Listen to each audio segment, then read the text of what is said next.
Hello, St. Anne Parish, and welcome to this week's Quick Things, which primarily will be a conversation. But first, a few important announcements. The Solemnity of Pentecost is this coming Sunday, the end of the Easter season. We ask parishioners, or those who come to worship, to wear red, the color of the Holy Spirit. Kind of helps liven up the space and kind of gets us all engaged in the celebration of Pentecost. So remember, wear red if you can when you come to Mass this weekend. Also, important announcements regarding Summer Jam coming up on June 18th, our celebration of summer. Sign-up is underway for volunteers to help with a few aspects of Summer Jam. So we're going to have food trucks, live music, and things like that, but we still need folks to help with the summer stroll, the raffle ticket sales, the grounds crew throughout the day, and then also setup and takedown. A lot of the takedown will happen actually on Sunday, which gets to the next item, as we'll have a reception outside in the tents that are set up for Summer Jam. We'll have a reception after our dedication Mass on Sunday of that weekend. So in addition to volunteering, which you can do via the email in which you find this Quick Things video, easy sign up. I checked it out the other day. I'll be doing various things, so I didn't sign up for anything that's on the sign up sheet, but it's very easy to find and very easy to do. You'll find the link in this email, as well as at the website. Then also the important things for us to do are to promote it with friends and family and to be there to celebrate Summer Jam on June 18th. The main thing we want to talk about today is what happens the next day, June 19th, when we will welcome Bishop Callahan and celebrate the dedication Mass here in church. Obviously, while a lot of progress has occurred since I was here a week ago, a lot more will need to happen before we welcome Bishop Callahan. And here to talk with me about that is Joe Lever. Joe is the project manager for this project with Ellis Construction. A few weeks ago, or maybe a month or two ago, we talked to Andrew Helmerson and Jeremy Clement from Ellis Construction. Andrew is kind of the executive in charge of our project.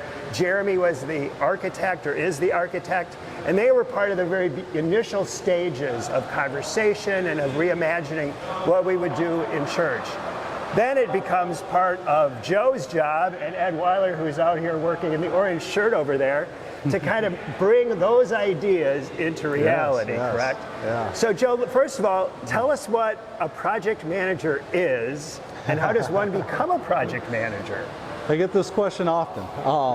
So yeah, a project manager, general terms, I manage the project overall. So overarching, mainly from the financial aspect of things. So, you know, we have a budget for the project, many cost codes within that budget, things to track and make sure that we don't overspend and we come in at budget or under. So basically it's the money management side of things, and reporting to you guys with how it's being spent and what's happening throughout the project. So in addition to that, a lot of scheduling. I manage the schedule overall with the help of Ed, our superintendent here, is running things, boots on the ground. Between that, you know, miscellaneous coordinating, things of that nature, ordering the materials, working with the subcontractors.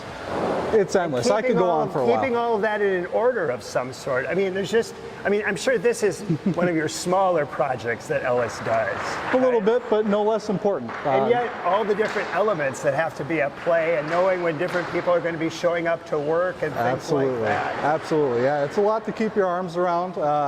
We have a lot of strategies we implement in doing so. Okay, so you know what you're doing, obviously. Oh, yeah. How many other projects are you managing right now? Well, at any given time, I could have up to 6 projects during a busy time. Okay. So yeah, it's a lot to balance, but we have a lot of systems in place that help, you know, help keep track of the names of the people in different places. Yeah, I run into a lot of names during the day, and it's hard to keep my phone charged. Okay, so, sure. Yeah, but we have a lot of things in place that help us manage that and manage the chaos, so to speak. Well, and so now we're in this very intense time. I'm going to save the most important question for later on, because that is probably what people are going to want to know. Like, is this going to be done in time? I'll save that question. What have been unique qualities of this project from a project manager standpoint, implementing it? Yeah, qualities and challenges. I mean, anytime you're doing a remodel, there's always things to run into, right? Obviously, significant demo here. A lot of things have to be, demolition. always abbreviate, sorry.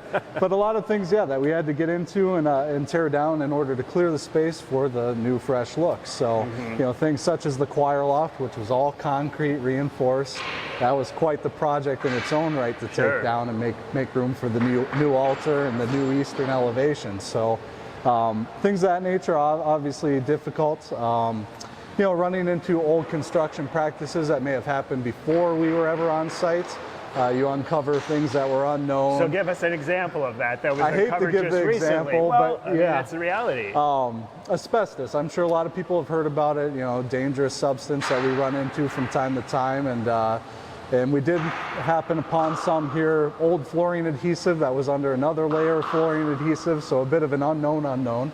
And luckily we were able to get everybody on schedule and get things taken care of for that, and keep things on track. Sure. But, yeah, essentially we had to grind the floor and get that taken care of. So challenge for sure, but I think we all handled it well. Right, you know, you mentioned the demolition of the choir loft. We kind of keep track of what's progressing. We forget about what all happened before that could even begin, which was the demolition of things. Exactly, once you see some of these finishes start to come to life, you start to forget about what was there before. Sure.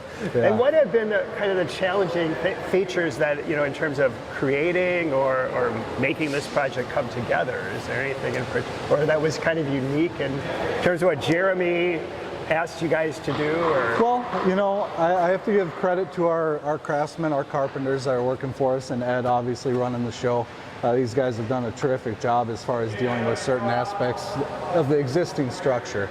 You know, you might be able to see in the back of the frame here on the end wall, the detailed framing around the stained glass windows. You know, those are all trapezoidal, so to speak, so they're all on an angle. And that framing, that's detailed work, and these guys have really hit it out of the park. So, because when that first opened up, I thought, well, that doesn't look very good. But then the framing, what really makes is what makes it pop out at us. Really help with the light and everything. It's nice for sure.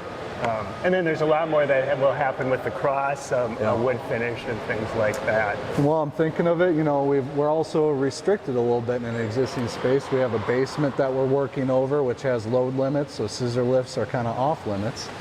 So we have to work with a lot of scaffold, which is set up kind of behind us here.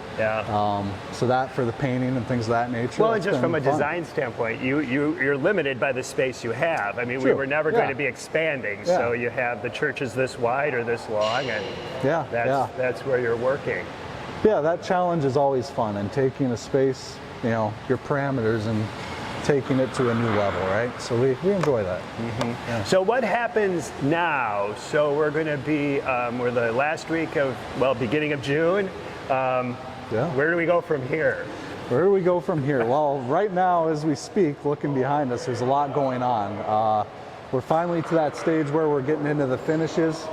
Painting has come a long way and really brightened up the space. Still a little ways to go, but we're on the cusp of wrapping that up. Flooring has taken off and really made a lot of progress. Our nice tile aisleways are coming into life here. Wood flooring on the altar. The wood flooring, of course, a nice prominent piece there on the altar. That's moving along quite nicely, so that'll be sharp here in the coming Other than weeks. the pews, is everything on hand? Now it is. It is. Okay. One of the challenges that I should have spoken to. Everybody is aware, getting materials is, saying that's a challenge is probably an understatement. So, but we've been able to overcome everything, track everything. Everything's in hand. We waited on light fixtures for a while, but because they could have been installed weeks ago, right? If we had them. Exactly. We might have been a couple weeks ahead even, but right now we've been lucky to stay diligent. We're right on the mark, so we'll make our dates. The $500,000 question: Will we be done by June 19th? That is the expectation. Will Ed be turning the last screw and walking out the door as the bishop walks down the aisle? It always seems to come down to that, but we will be prepared and we will be complete. Okay. So, yeah. The question I raised the question about pews. That's not Joe's responsibility. We're told they will be here too, and we've given them a window in which to come and install the pews.